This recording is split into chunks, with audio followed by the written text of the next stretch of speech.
Jack Shulman on William Z. Foster. Sizo's preface. Jack Shulman was a Marxist-Leninist defender of Lenin and Stalin. He carried on the legacy of William Z. Foster in an increasingly revisionist left movement. While Jack never was an author, he was an active communist, and later on became a defender of Albania. Jack Shulman's legacy rests today upon the American Party of Labor, a brave party fighting back the decades of slander and betrayal. Let this work be a reminder of this brave hero of the revolution. Interview of Jack Shulman, Section 3, Meeting Foster and working as his secretary. Interviewer: So, you're back in New York. What year are we up to? JS: Maybe about 56 or 57. Interviewer: And when you got back to New York, is that when you met William Z? JS: Yeah. Subsequently. It wasn't a year, when this friend of ours in the party, who was related indirectly to Foster, got hold of me for lunch and propositioned me if I would go to work as Foster's secretary and driver.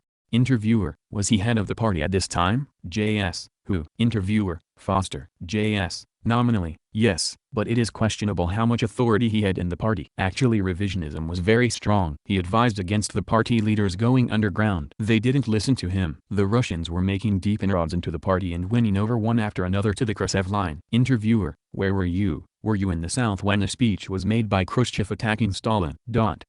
JS: That was about the time when I was either in the South or just coming out of the South. Interviewer: What did you think about that, when you heard those attacks? JS: Bullshit. I didn't fall for that at all. First of all, I knew he was a revisionist clown. Interviewer: How'd you know that? JS: Well, from his previous speeches and things that were going on over there. I think by then, 56, I'd already been in contact with Foster and Foster would drop a few remarks. What year was it when Khrushchev came to the United Nations and made his speech there? Interviewer: I'm not sure. JS: Maybe a year or two later after 56. Probably 58. Yeah, it was 58. By the time I was already working for Foster and he was lying in bed. He was paralyzed on half his side and watching TV, and we saw on TV Khrushchev at the UN banging his shoe. His face was? Foster's face was very dark. Interviewer: Very what? JS: Dark. He was very unhappy with that. He made it plain that he didn't think it was very smart. He didn't have much use for Khrushchev as a whole, and this business of attacking Stalin he did not approve of. And then the way he behaved at the UN and the way he was making inroads into our party and converting all the leadership, one after the other, into following his line. Some of them who were good Marxists and were followers of Foster's line, he would invite them over to come to, his honored guests, to the Soviet Union. Keep them there 2 months, 3 months, 4 months, whatever it took. Propagandize them and wine them and dine them and give them a good time, and when they come back, they were no longer friends of Foster. They were praising Khrushchev. This happened to all of those who had before supported Foster. Interviewer: What exactly did you do with Foster and how much time did you spend with him? JS: Well, all day. I had to get there in the morning and stay until after supper. First of all, if he had to go anywhere, I had to help him get out of bed and get dressed and get into the elevator, into the car. I was his driver. I was his chauffeur. I had this car. It was an old car, but it was good. It was supplied by the party for Foster's use. So I took care of it and I kept it in a garage around the corner where I lived, and I lived in Washington Heights until I come to Riverside Drive. It wasn't too far from the Bronx, not far from the Shea Stadium. So I would get him into the car, and that was quite a job. Cane, whatnot. I don't remember. I would drive him where he had to go. Usually he would go down to the party headquarters, Manhattan and 26th Street, and attend some of the leadership meetings and fret and fume and get enraged and blow his fuse and have another stroke or something every time he went to one of those meetings. Interviewer: Would you sit in on those meetings? JS: Oh, no, they were closed. But I was in the office next to the reception office, and I could hear when they were arguing and fighting, could hear through the walls, through the door. There was commotion going on there, and he was a fighter and he would fight with them. Interviewer: Who was he fighting against? JS: All the rest of the leadership. Interviewer: Do you remember any names of who was in leadership at that time? JS: Well, there was Gus Hall, Eugene Dennis, and what's his name? John Gates and people like that. Weinstein. And who was that other top leader? The name escapes me. Interviewer: Was there anybody on Foster's side? JS: Oh, around that time there was practically nobody. One guy was very sympathetic. That was Benjamin Davis. He was very close to Foster and he admired him and he knew he was right. Interviewer: He was African American? JS: Yeah. Interviewer: And he after ran for, was it city council? JS: Yes. Interviewer: And was he elected in New York? JS: Yeah, I think so. You know, his whole life his livelihood depended on the party. He was a lawyer, but he never practiced law. JS: And he, Benjamin Davis editor, was a good guy. but he had no way of earning a living except the job he had with the party as a leader of the party. Well, he couldn't go against the party, so he would come by once in a while to visit Foster. I had to arrange all the visits, etc. Sort of a social secretary, and sometimes pick up people and bring them there, like I did with Davis and others. He made it plain that he was ideologically, he was with Foster, but he had to go along, officially, with the party leadership to save his job, to save his livelihood. He had a wife. He had a kid, and he had no way to earn a living, and in those days an African-American, ex-communist leader, didn't have much opportunity to earn a living.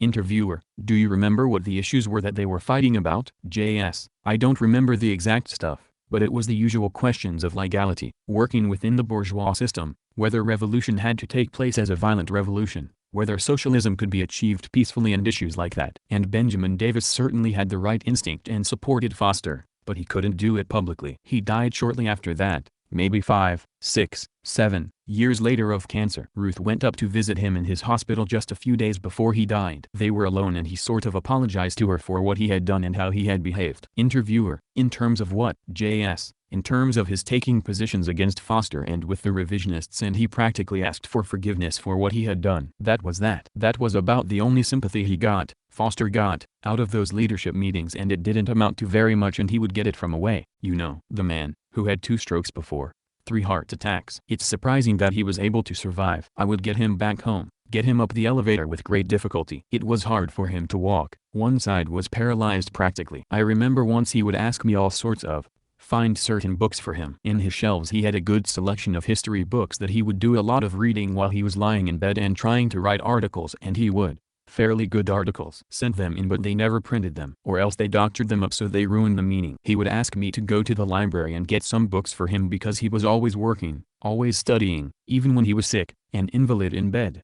Interviewer: what kind of a man was he? JS: he was an old Irish man from way back. He told me stories about the good old days. I think originally they came from Boston, but then they settled down around the turn of the century in Philadelphia. As a kid, as a youngster, he was working in a fertilizer plant, and that's where he picked up a touch of TB or something. Working a fertilizer plants, very poor living conditions. All those Irish lived in shanties. Tell some amusing stories about that. So then something. Interviewer: sense of humor? JS: he had a very good sense of humor. He was full of quips, stories and jokes and so forth. He had stories, he really had them, and they were very humorous. He was a wobbly, and he built the rails, and he worked on the west coast in lumbering and was a seaman. He was in Seattle. He signed on a sailing ship, an old sailing ship. This was the beginning of the century, before the steamship. He spent 3 years, 2 years or 3 years, I'm not sure, going to Shanghai and places like that, and came back and his TB was cured. He was there, I think, in 1912 when Elizabeth Gurley Flynn was leading the Seattle general strike, if you remember what happened. I think it was 1912. Interviewer: I think it was later. I'll have to check the date. For some reason I think it was like 1919. JS: yes, you may be right.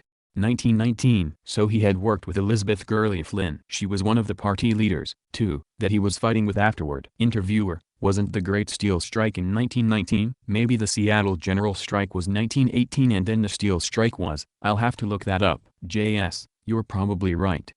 My memory for dates is not very good. Anyway, he was a nice guy. He was very warm, friendly to his friends, to his wife. They were married, I don't know how long, 50, 60 years. They were very devoted to each other. She was 5 years older than he, I think. She was also an old anarchist from the old anarchist groups that came over from Europe. Jewish, Russian anarchist groups. She was Jewish and 100% Irish on both sides. Interviewer: did they have any children? JS: yes. Yes and no. She had a daughter from a previous marriage, but they didn't have any children between them. And the daughter's name was Sylvia. She was sort of a dominant influence in their daily lives. At any rate, I remember once I was home and I get a frantic call from Esther, Foster's wife. Come over quick. Bill is in trouble.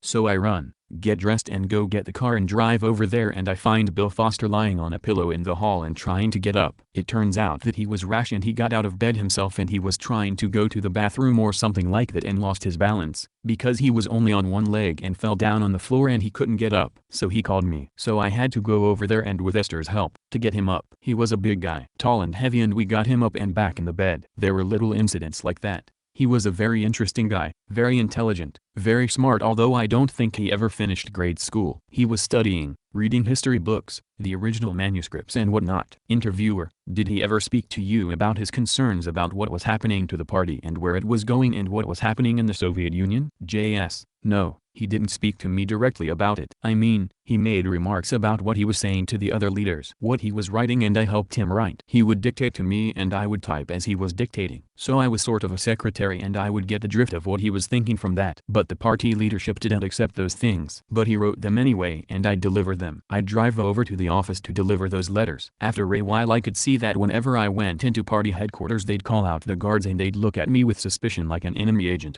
Interviewer: during the time that you were working with Foster, was he visited by the FBI or harassed by government agents? Did you get any sense of that? JS: no, not during those years. He was sick, he was bedridden, etc. I don't think the FBI came into the apartment, although they were certainly watching his movements, and he'd go into the car. I'm sure there were FBI agents who were following him and seeing where he was going, etc. But they didn't harass him directly in those years. They would harass me and Ruth, etc. Interviewer: how? JS: we'd get up, go to work. Was working in a bank building. There would be at least two FBI guys would meet me at the door, on the street, start talking to me, offer me all kinds of inducements. Interviewer: if you do what? JS: threatening. Well, they didn't say specifically, but, you know, to work for them and give them information, etc. And I'd chase them away. They were very persistent. A few times they would come right into the lobby of the building where my office was. I worked in a building on 42nd Street. I'd be going in to go to work and there would be a couple men. Interviewer: when was that? JS: around that time.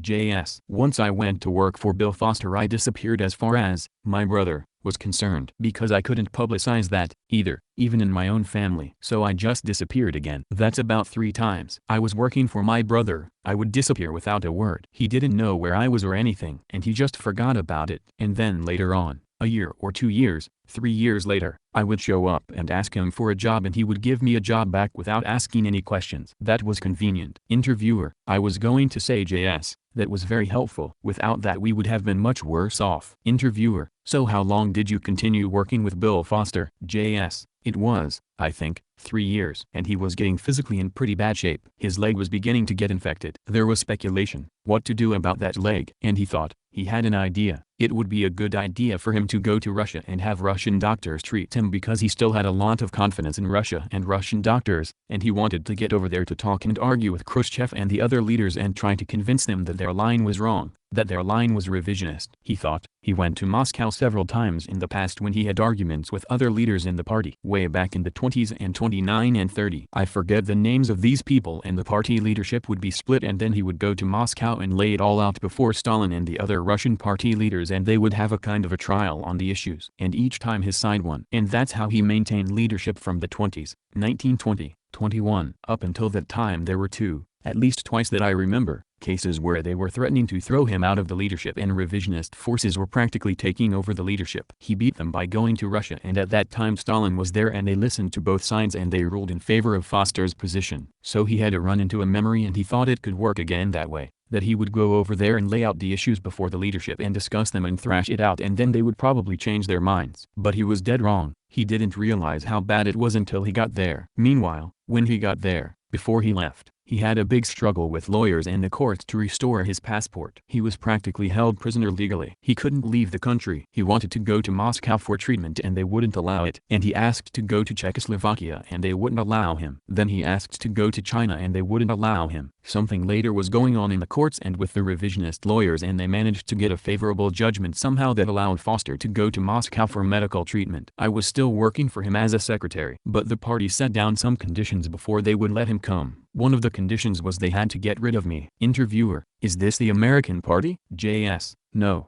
the Russian party. Interviewer: okay. JS: and the American party both? They were both in cahoots. The condition was that he had to get rid of me. Interviewer: why do you think that was? JS: because they figured that I was too staunch a friend and I would spill the beans of what was going on and I would be defense barrier against their manipulations. So they wanted me out of the way. So we invented some excuse and I said Bill wasn't satisfied with some of the work I was doing and they wanted to replace me. So they replaced me just a couple of months before he left. Interviewer: did you ever talk with him about this, that you were not going to be working for him anymore? JS: oh yeah, he was planning on it. They convinced him that he had to get rid of me if he wanted to go to Moscow, so he had to go along with them. And then they put in some hack in my place who was a yes man from the bureaucracy, for the machinery and was very reliable from the revisionist leadership point of view, and they sent him off and he was allowed to take his private doctor along with him, who was a nice guy. A good guy. Interviewer: Bill took his private doctor, JS. Yeah, but he couldn't stay there too long. Stay there 3 weeks and orient the Russian doctors on his history and everything, and then he had to go back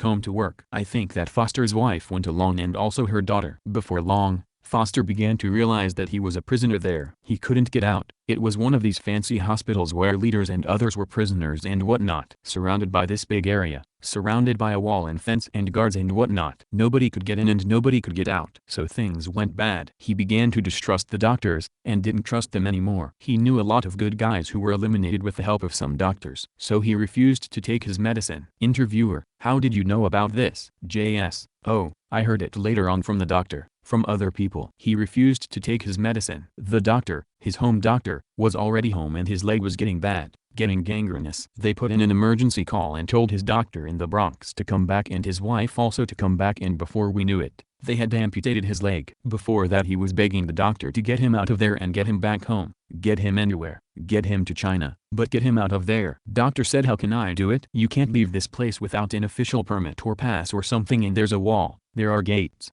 He said, he was desperate. He said, get in the car and smash the gates down and get out and take me to the airport. Well, he was a little delirious and they rushed him out. It couldn't be done in Soviet Russia. So there he was with his leg amputated, and his condition deteriorated very rapidly after that. Interviewer: when did he die? JS: November, 1961. He went to Russia in the end of 1960. Maybe December 60, or something like that. And at that time I was visiting as a guest in Albania. Ruth and I had a 2-week vacation and traveling around, and then we were allowed to come into Albania for a few days. 4 or 5 days. Turned out we had to stay there about 2 weeks because we couldn't get an exit visa to get out for very complicated reasons. So one night, this was November 1961, I remember that date, there's a knock on the door at the hotel and the guy that wakes us up, he was one of the leaders of the Party of Albania, and brought me the bad news that Foster had died. He just found it on the wire, and he thought that I should know about it. Interviewer: was there some suspicion that he, in fact, had been murdered? JS: well,